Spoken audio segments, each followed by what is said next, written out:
Voilà, je pense que c'est bon. Vous pouvez me mettre un petit pouce en l'air pour me dire que vous entendez bien. Ah, c'est bien, merci Seigneur. Euh, Ce soir, le message qui va être apporté, j'ai eu l'occasion d'en parler déjà à un moment, mais ce n'était pas en France. C'était en Finlande, lors de la mission en Finlande avec Miko. Et puis nous sommes allés dans une église évangélique dite internationale parce que c'était des gens qui n'étaient pas originaires de la Finlande, de nationalité finlandaise. Et j'ai eu l'occasion d'apporter ce message. Et ce message, c'était fixons les regards sur la vérité qui se trouve dans la parole de Dieu. La vérité dans la parole de Dieu. Parce qu'il faut l'admettre, chacun prétend avoir sa vérité. On connaît les discussions qu'on peut avoir dans le monde, mais c'est le Seigneur qui détient la vérité. Et Jésus l'a dit lui-même, je suis le chemin, la vérité et la vie. Amen. Et pourquoi ce message? Fixons les regards sur la vérité qui se trouve dans la parole de Dieu. Parce que si l'on regarde un petit peu ce qui se passe actuellement dans le monde, mais en France actuellement, notamment sur les réseaux sociaux, mais pas que sur les réseaux sociaux, on constate qu'il y a un retour à la foi. Un retour à la foi, on parlait de personnes d'horizon musulman, on parle de personnes de religions un peu récentes, on parle d'hindouisme, de bouddhisme, on parle de toutes sortes de choses, et également de religions dites chrétiennes. Et il y a comme un retour à la foi dans le monde parce que les gens se posent des questions, cherchent à avoir un intérêt à leur vie, un sens à leur vie, etc. Et la parole de Dieu nous dit mais qu'il y a depuis tout temps les personnes qui recherchent quelque chose, ils recherchent. Ils ont besoin d'avoir cette sensation de je suis dans la vérité, je cherche la vérité, etc. Et c'est une bonne chose. Et la Bible nous enseigne, notamment dans l'Ecclésiaste, que les hommes ont créé les religions voilà, d'idoles et compagnie parce qu'ils recherchent quelque chose. Ils savent qu'il y a quelque chose à rechercher. Alors ils tâtonnent et malheureusement, parce que le péché est dans le monde, ils vont vers des religions avec des idoles faites de mains d'hommes et compagnie, et ça cause souvent du dégât.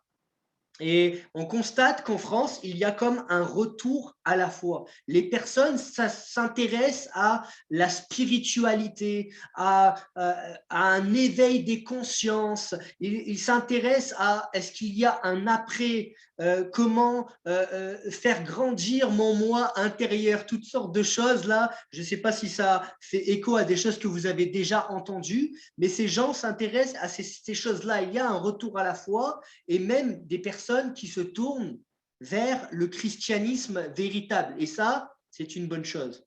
Et malheureusement, dans ce retour à la foi, on assiste également à un genre de réveil avec beaucoup d'églises évangéliques qui s'ouvrent. Et pourquoi je dis malheureusement? Parce qu'à la base, on pourrait se dire directement Amen, Alléluia, beaucoup d'églises évangéliques qui s'ouvrent, même un peu partout dans le monde. Mais même si ce réveil, on le cherche, même si on cherche à être acteur de ce réveil-là, nous devons être vigilants. Et j'aimerais rappeler ce soir que toute personne dite chrétienne n'est pas forcément chrétienne, disciple de Jésus, enfant de Dieu. Toute église évangélique n'est pas forcément un lieu de culte dans lequel nous serons enseignés selon la saine doctrine. Il y a un principe que nous devons nous devons conserver, c'est de ne pas dire Amen, ainsi soit-il. C'est ça que ça veut dire Amen. On ne doit pas dire Amen à tout. On va prendre ces versets, dans 2 Timothée au chapitre 4, donc 2 Timothée chapitre 4, versets 3 et 4, des versets connus des chrétiens qui s'intéressent à la parole de Dieu. Je pense que la plupart d'entre vous les connaissent, ces versets. Ça nous dit « Car il viendra un temps où les hommes ne supporteront plus la saine doctrine, mais ayant la démangeaison d'entendre des choses agréables, ils se donneront une foule de docteurs selon leurs propres désirs, détourneront l'oreille de la vérité et se tourneront vers les fables. » Malheureusement, il y a, oui, comme une évidence dans le cœur de l'homme de chercher quelque chose de plus grand que soi. Il comprend, l'homme, qu'il a besoin de quelque chose. Il y a comme un vide en dedans de lui-même et il cherche à le combler par toutes sortes de choses. Et puis là, il y a un regain de la foi, de la spiritualité, etc.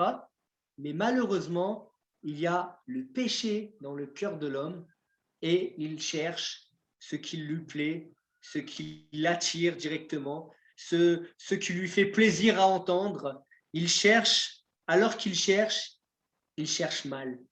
Il cherche selon ses désirs, selon ses pulsions, selon les démangeaisons qu'il a d'entendre des choses agréables. Et ça nous dit que ces hommes dont nous faisions partie se donneront une foule de docteurs. Peut-être que c'est le cas pour toi également ce soir. Tu aimes entendre certains messages et pourtant, voilà, malgré ce que tu as entendu de la parole de Dieu, tu sais que c'est pas bon, mais ça te fait plaisir. C'est comme un show, tu regardes et tu peux pas t'empêcher de regarder ces choses-là sur YouTube, par exemple. Ce verset nous dit qu'il y a un temps, une période, et je pense qu'on est en plein dedans, où les gens ne supporteront plus quoi? La saine doctrine. Ils supporteront plus la vérité de la parole de Dieu. La saine doctrine, c'est la parole de Dieu apportée dans sa vérité, apportée dans sa globalité, dans tout ce qu'elle comprend. Et ça, malheureusement, ce n'est même pas toutes les églises dites évangéliques qui prêchent la Bible dans sa globalité, dans ce qu'elle est dans sa pleine vérité. La Bible dit, par exemple, je ne vais pas passer 40 minutes à dire ce que la Bible dit, même il faudrait des jours et des jours. Elle dit qu'il y a une vie après la mort, par exemple, et que c'est maintenant que ça se décide. Demain, il est peut-être trop tard. Demain, peut-être, nous ne sommes plus là. Et il n'y a pas, par exemple, de purgatoire. Beaucoup de personnes dans ce monde, se disant chrétiens, prêchent qu'il y a un purgatoire, une possibilité de rachat après notre mort physique.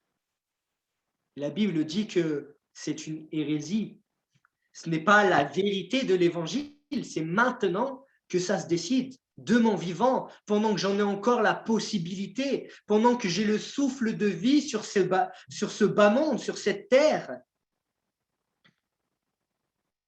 Il y a la proximité près de Dieu, le paradis, et il y a l'éternité loin de Dieu, l'enfer. La Bible dit quoi d'autre, par exemple? Elle dit qu'il faut se repentir, faire un demi-tour sur notre manière de vivre. Nous avons vécu dans le péché, car nous avons une nature charnelle, une nature qui est pécheresse. Et nous avons vécu dans le péché, nous avons fait toutes sortes de choses qui ont manqué le but de Dieu, qui ont déplu à Dieu. Et nous devons prendre conscience que Dieu est le maître et que moi, en tant que petit être humain, je ne suis pas le maître, c'est Dieu le maître. Et je dois me repentir, c'est-à-dire accepter que ce n'est pas moi le maître, mais c'est Dieu qui contrôle toutes choses. Et moi, je dois demander pardon à Dieu pour mes péchés et accepter la vie nouvelle qu'il me donne d'accepter. et avancer en nouveauté de vie avec lui. Demander pardon pour mes péchés, croire en Jésus-Christ, celui qui est mort pour moi sur la croix. Mais si je ne me repens pas et que j'accepte seulement Jésus, oui, il est mort pour mes péchés, il veut me prendre dans ses bras d'amour, etc. Vous comprenez le message? Dieu t'aime, Dieu, il t'aime comme tu es, etc. Là, on n'est pas dans la vérité de l'évangile et on se trompe complètement de message parce qu'on ne prêche pas la globalité du message. Est-ce que vous comprenez? La saine doctrine, elle se fait dans sa globalité. Celui qui est né de nouveau, il a renoncé à la chair et ses désirs. C'est celui-là qui est un enfant de Dieu, celui qui fait la volonté de Dieu. Mais savez-vous qu'il y a même des églises évangéliques, se disant évangéliques, qui prêchent que, en fait, la grâce, elle est permissive et que lorsque tu es sous la grâce de Jésus, tu peux alors tout accomplir, même les plus grands péchés que tu ne faisais pas avant d'être chrétien, parce que voilà, Jésus t'a sauvé et que Jésus, son sacrifice est efficace. Oui, certes, le sacrifice de Jésus est pleinement efficace, mais si Jésus t'a réellement sauvé, alors tu es devenu une nouvelle créature et tes pensées ne sont plus les mêmes, tes actions ne sont plus les mêmes et ta manière de vivre n'est plus la même. On ne peut pas dire que tu es chrétien et tu continues à pratiquer ces choses-là qui sont contre ce qu'enseigne la parole de Dieu. Vous voyez, la saine doctrine, c'est ce genre de choses-là et on pourrait passer longtemps à dire ce que la saine doctrine. C'est ça la saine doctrine. Il n'y a pas de place pour un autre nom que Jésus-Christ. Parfois, il y a des personnes qui vont venir se rajouter dans certaines religions. Il y en a qui vont inventer le chrislam. On mélange l'islam et Christ. Non, ça ne se peut pas, ce n'est pas possible. Ce n'est pas la saine doctrine. Oui, ça fait plaisir à ma culture. Oui, ça fait plaisir à mon ego. Oui, parce que je pense que tout le monde, il est gentil et ouais, c'est tellement humaniste et dans notre époque et tendance et tout ce que vous voulez. Mais non, ce n'est pas la saine doctrine. Vous voyez, la Bible est la parole de Dieu. La Bible n'est pas seulement un livre partiellement inspiré, mais pleinement inspiré. Toutes les lignes de la Bible me servent à mon instruction. La Bible, c'est ma référence. Il n'y a pas de place dans la saine doctrine pour un pasteur superstar qui déchaîne les foules et compagnie. Il n'y a pas de place pour ce qu'on appelle l'évangile de la prospérité. Il n'y a pas de place pour de la tolérance vis-à-vis du péché. J'aimerais dire également qu'il n'y a pas de place pour ce qu'on appelle l'œcuménisme. Il n'y a pas de place pour le mélange. Dieu ne mélange pas les personnes, la sainteté au péché. Au paradis, il n'y aura pas de pécheurs. Si, il y aura des pécheurs graciés. Des pécheurs graciés. Mais il n'y a pas de place pour le péché au paradis. Et lorsque nous serons, par la grâce de Dieu, au paradis, Dieu ne verra plus nos personnes, mais il verra Jésus qui a été donné pour chacun d'entre nous, parce que nous l'avons reçu. Mais il n'y a pas de place au paradis pour le péché. Et il n'y a pas de tolérance du coup. Alors, je ne peux pas mélanger différentes de croyances qui sont diamétralement opposées, appeler ça l'œcuménisme et dire que c'est l'unité des chrétiens. Ce n'est pas vrai. La saine doctrine, ce n'est pas ça. La saine doctrine, ce n'est pas de la tolérance vis-à-vis de pratiques qui sont jugées abominables par la parole de Dieu. Et là, pour éviter que je me fasse arrêter, je ne vais pas dire les mots-clés, mais vous avez compris, pratiques abominables dans le Lévitique, on ne les cautionne pas. Jamais nous ne voulons voir ça dans une église dite pratiquant la Bible. Le problème est là, c'est que la vérité, malheureusement, elle fait parfois du mal à entendre. On a du mal à entendre cette vérité parce qu'elle va nous frapper de plein fouet et on va se dire, mais waouh, il faut que je change. Waouh, je ne suis pas directement dans la perfection. Je crois tout savoir, mais en fait, non, je ne sais pas tout. Et ça fait du mal à entendre. Parfois, il y a des personnes qui ont 50 ans, 60 ans, 70 ans, et lorsqu'elles vont découvrir la vérité pleine de l'Évangile, elles devront accepter que leur passé, il n'était pas si vrai que ça, qu'il y avait des choses qu'elles n'avaient pas compris, qu'il y a des choses qu'elles ont accomplies, ces personnes, et qui n'étaient pas bonnes. Et ça, il faut l'accepter. Ça fait mal. La vérité fait mal, mais la vérité, elle libère. La vérité, elle affranchit. La vérité, elle nous fait marcher selon le plan de Dieu pour ma vie. La vérité, c'est vrai qu'elle doit être encaissée par la personne, puis la personne doit s'y conformer. Et on a du mal à se conformer. On a du mal à dire, mais en fait, j'accepte, j'obéis. Le terme obéir, rien que le mot là, on n'a pas envie de le dire. Obéir. Mais en fait, Dieu, il veut qu'on lui obéisse parce qu'il est le Dieu Tout-Puissant et nous sommes des créatures faites par ce Créateur. La Bible dit même que l'esprit, souvent, il est même bien disposé, l'esprit est bien disposé, mais que la chair, elle est faible. Et que l'homme aura tendance, même en pleine connaissance de cause, à se tourner vers ces choses-là, parce que la Bible dit que la chair, elle est faible.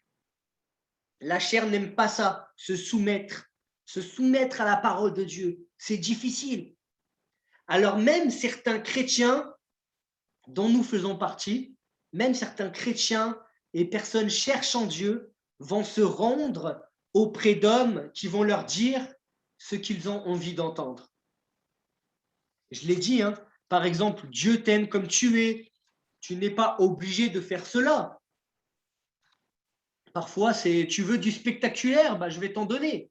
Tu vas venir tous les dimanches te faire délivrer de quelque chose, voilà, du démon de ceci, de l'esprit de cela, et tu vas trembler comme ça, et tu vas dire, oh, mais j'étais rempli de l'esprit de Dieu. Et tout ceci, la Bible nous dit que c'est hérésie. Ce n'est pas la vérité de l'évangile. Se faire libérer chaque dimanche.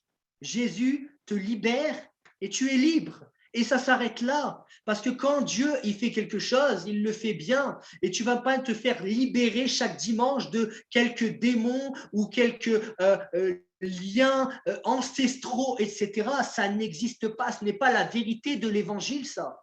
Dieu, il te libère, il te libère. Ces personnes-là, elles obtiennent ce qu'elles désirent et malheureusement, en même temps, elles font monter en popularité des hommes de Dieu qui n'en sont pas. Et vous voyez par exemple sur les réseaux des personnes se disant être chrétiennes, pasteurs, etc., avec une popularité incroyable. Et ces personnes prêchent des hérésies, des fausses choses qui ne sont pas conformes à la parole de Dieu. Mais puisque les gens les plébiscitent, parce qu'ils disent ce que les gens ont envie d'entendre, leur ministère croît, grandit, et ils croient être dans le plan de Dieu. Et alors, c'est à ce moment-là qu'on se dit qu'on croit qu'il y a un réveil, mais c'est un réveil rempli d'hérésie. Et c'est à ce moment-là que le Seigneur également nous dit de nous réveiller, nous réveiller, peuple de Dieu. Parce qu'on est loin de ce réveil que le Seigneur voudrait voir. Si c'est un réveil rempli d'hérésie, si c'est un réveil où les personnes font un peu ce qu'ils veulent et qui ne prêchent pas réellement la parole de Dieu, la saine doctrine, le Seigneur, lorsqu'il reviendra, est-ce qu'il trouvera la foi, la véritable, la foi en Jésus-Christ, ou toutes sortes d'hérésies? Actes au chapitre 17 et au verset 11 nous dit, ça nous parle de personnes juives qui ont entendu le message adressé par Paul, l'apôtre Paul. Ça nous dit, ces juifs avaient des sentiments plus nobles que ceux de Thessalonique. Ils reçurent la parole avec beaucoup d'empressement et ils examinaient chaque jour les Écritures pour voir si ce qu'on leur disait était exact. Vous voyez, ces Juifs-là ont vérifié avec la parole de Dieu. Je vais vous la montrer, c'est un livre comme ça peut être un peu plus petit, c'est écrit Bible dessus. Voilà, ça c'est la parole de Dieu. Et ces personnes ont pris, alors qu'elles n'avaient pas tout le canon de la Bible encore, elles ont pris ce qu'elles avaient à disposition de la parole de Dieu et elles ont checké si ce que disait l'apôtre Paul était conforme à ce que disaient les Écritures. Elles ont vérifié. Et excusez-moi de pointer du doigt, mais je vais pointer du doigt pour que tu te sentes encore plus concerné. Toi, tu viens à l'église, tu n'as même pas la Bible. Toi, tu viens à l'église et tu remets même pas en question ce qui t'a été dit. Toi, tu ne vérifies même pas ce qu'on t'a enseigné. Quelqu'un m'a dit, ouais, c'était un pasteur, il avait un beau costume. Qui te dit que c'est vrai? Et là, je parle de pasteur, mais toi, quelqu'un t'a dit quelque chose dans la rue ou au bistrot ou à la maison et tu n'as même pas vérifié et tu as cru simplement. Mais ces personnes-là n'ont pas fait comme ça. Elles ont vérifié si c'était exact. Elles ont pris le temps parce que Dieu leur a donné un cerveau. Et puis, ces personnes-là ont cru à Dieu, ont craint Dieu. Et elles se sont dit, mais en fait, je ne veux pas me tromper parce que ça a des conséquences éternelles pour ma vie. Et toi, crois-tu que tu es épargné par ces conséquences éternelles pour ta vie? Les conséquences sont importantes. Donc, il te revient de rechercher, d'examiner, de prendre le temps. Ils ont vérifié. On écoute un prédicateur sur YouTube, sur Facebook, et on ne vérifie même pas ce qu'il dit, et on se fait avoir. On ne le connaît même pas d'ailleurs. Hein. On ne sait pas c'est quoi sa vie à cet homme-là. On ne sait même pas si il fait des choses qui sont contrairement opposées à la parole de Dieu. Mais on le suit parce qu'il a l'air populaire, la qualité de l'image, elle est bonne, etc. Voilà, et on se fait avoir. Et c'est pour ça que dans l'Ancien Testament, un homme qui s'appelle Osée dira « Mon peuple meurt car il lui manque la connaissance ». L'Église de Dieu, elle meurt parfois, certaines églises locales, parce qu'il manque la connaissance. Parce que ces personnes ne prennent pas le temps d'examiner, elles y vont, c'est tout. C'était bien, ah, il y avait l'onction, parce que la personne crie fort, parce que les personnes tombent par terre, parce que ceci, que cela. Mais à la fin, où est le fruit? Le fruit positif pour nos âmes, la croissance spirituelle, des adorateurs en esprit, en vérité, des personnes qui se dirigent selon la saine doctrine de Dieu. Il n'y a pas ça. Bah, pars, arrête de côtoyer ce genre de choses, arrête d'écouter, parce que ça te fait du mal. La parole de Dieu, elle enseigne que l'Église de Jésus, elle n'est pas un bâtiment, mais elle est constituée de ceux qui l'ont reçu comme Seigneur et Sauveur. Ce sont des pierres vivantes et la Bible dit même que l'Église, vous savez ce qu'elle est? Elle est la colonne et l'appui de la vérité. C'est nous, en tant qu'enfants de Dieu, qui sommes la colonne et l'appui de la vérité. Il est important, mon frère, ma sœur, que tu connaisses la parole de Dieu. On pourrait te faire croire n'importe quoi. Ne disons pas Amen à tout. Vous savez que le diable, il arrive avec la parole de Dieu pour tenter Jésus. Il arrive avec la parole de Dieu, il cite de beaux versets. Et Jésus répond par la parole de Dieu et dit, mais en fait, tu utilises la parole de Dieu pour me faire aller vers une voie de perdition. Mais moi, j'utilise la parole de Dieu à bon escient pour te répondre et te dire que là, ce que tu ne m'as pas dit, ce n'est pas vrai. Tu te sers de la parole de Dieu. Et beaucoup d'hommes prétendus de Dieu se servent de la parole de Dieu pour leurs propres intérêts au lieu de servir Dieu. Et là, c'est dangereux. Donc, nous avons besoin d'être affermis dans la saine doctrine. Nous avons besoin de connaître la parole, de la vérifier, de la méditer. Et si j'avais un message à te faire passer, mon frère, ma sœur, c'est te dire non à la facilité. C'est trop facile de se laisser entraîner simplement par le train-train de ce monde et se dire mais ouais, mais moi je suis fatigué le matin, j'ai pas le temps de lire la Bible parce que je suis trop fatigué. Et le soir, je viens de rentrer, franchement c'est pesant, je suis fatigué et je vais pas lire la Bible.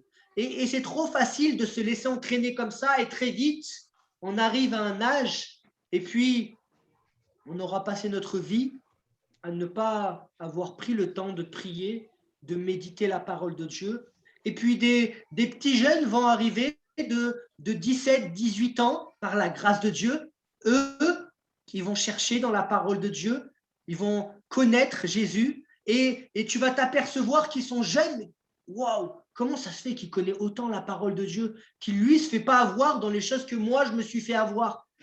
Et oui, parce que mon frère, c'est maintenant que ça se décide en fait. Ça se peut que pendant un moment, tu t'es laissé aller dans ces choses-là du train-train quotidien parce que c'est vrai que tout va vite et qu'on manque de temps. Mais maintenant, tu peux décider de faire autrement. Et c'est bien de faire des bons choix pour notre vie. Et parfois, ce n'est pas les choix que la masse va avoir. Parfois, c'est de se dire, ben, en fait, je ne vais pas faire 45 heures pour toucher un gros billet à la fin du mois, mais j'accepte d'en faire que 35, voire 30. Et puis, j'aurai un mode de vie plus modeste, ok, mais j'arriverai à vivre quand même, mais j'aurai le temps pour mon Dieu, j'aurai le temps pour moi, j'aurai même le temps pour ma famille. Et ça, c'est une bonne chose. Le grand orateur qu'on voit parfois sur la vidéo, ce n'est pas forcément le grand orateur pour Dieu. Le grand orateur, ça n'a pas d'importance. Ce qui a d'importance, c'est celui qui est un disciple de Jésus, celui qui se fait serviteur pour les autres. Ça, c'est important.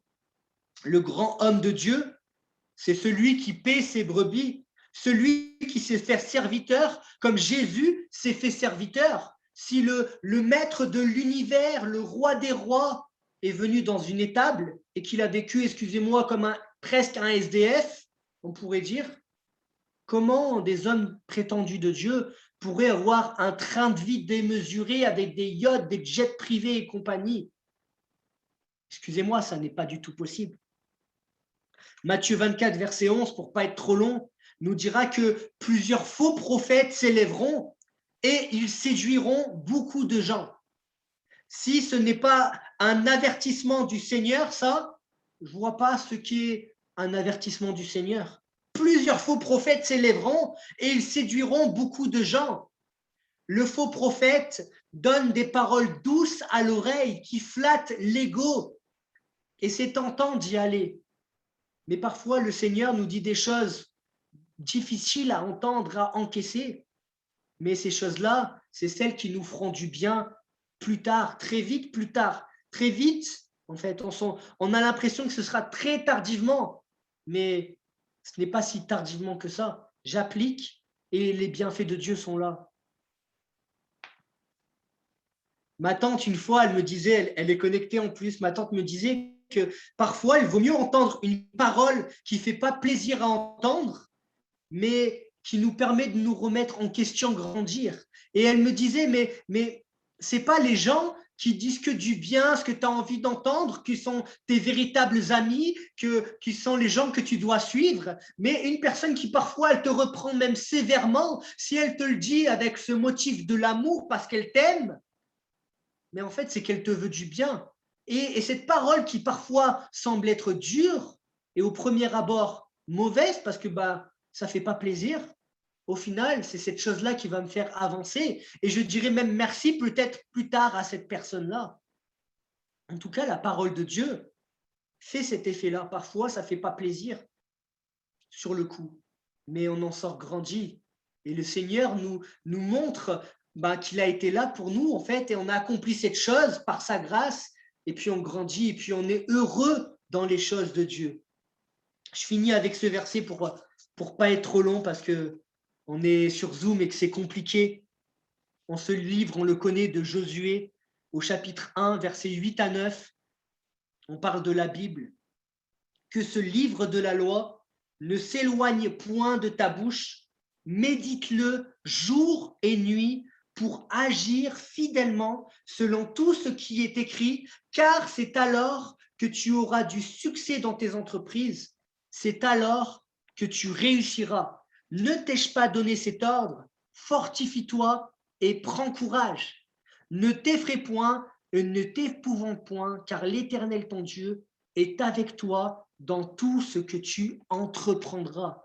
Amen. Le Seigneur est avec nous. Peut-être que ça fait peur ce que j'ai dit. Je parle de fausses doctrines, de personnes, de faux prophètes et compagnie, et ça peut faire peur. Mais le Seigneur est là. Il est là pour ta vie. Il est là pour ma vie. Et le Seigneur va conduire les choses si tu te laisses façonner par lui pour que tu ne te perdes pas, mais qu'au contraire, tu puisses creuser, apprendre du Seigneur et ne pas te laisser avoir par ces faux docteurs qui séduiront plusieurs.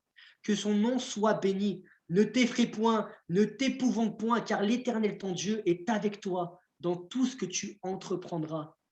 On finit par la prière, amen. Seigneur, je te remercie pour ces moments que tu mets à notre disposition par le moyen de Zoom, de YouTube. Merci Seigneur parce que tu nous donnes l'opportunité de parler de toi. Et c'est vrai Seigneur que nous voulons le faire, Seigneur, selon la saine doctrine. Seigneur, te prêcher dans ta globalité. Seigneur, non pas que, Seigneur, les hommes ne font rien de bien, Seigneur, mais Seigneur, toi tu fais mieux que les hommes. Seigneur, nous voulons nous baser sur ta sainte parole, Seigneur, dans toute sa vérité, dans toute sa globalité, parce que nous savons, Seigneur, que même si l'homme peut être parfois bien attentionné, il y a le péché dans le cœur de l'homme. Seigneur, nous ne pouvons pas faire confiance à des hommes, parce que nous-mêmes, en étant des hommes, on sait de quoi on est fait. On sait qu'on est capable de trahir, on sait qu'on est, Seigneur, faillible. Seigneur, toi, tu es le maître, infaillible. Seigneur, ta parole, tu nous l'as donnée, Seigneur, pour notre croissance, pour notre enseignement, pour que nous soyons dirigés par toi. Nous ne voulons pas nous laisser avoir, Seigneur, par des faux prophètes, des faux docteurs, des loups dans la bergerie, des personnes qui prêchent des paroles flatteuses, doucereuses pour les oreilles, Seigneur. Mais nous voulons te, Seigneur, laisser toute la place dans notre vie, Seigneur Dieu. Merci de nous enseigner. Merci de permettre qu'on examine tes écritures, qu'on ne se laisse pas avoir, Seigneur Jésus-Christ, mais Seigneur, qu'on soit, Seigneur, renouvelé dans notre intelligence. Que ton nom soit béni, Père éternel. Amen. Amen. Béni soit ton nom. Amen.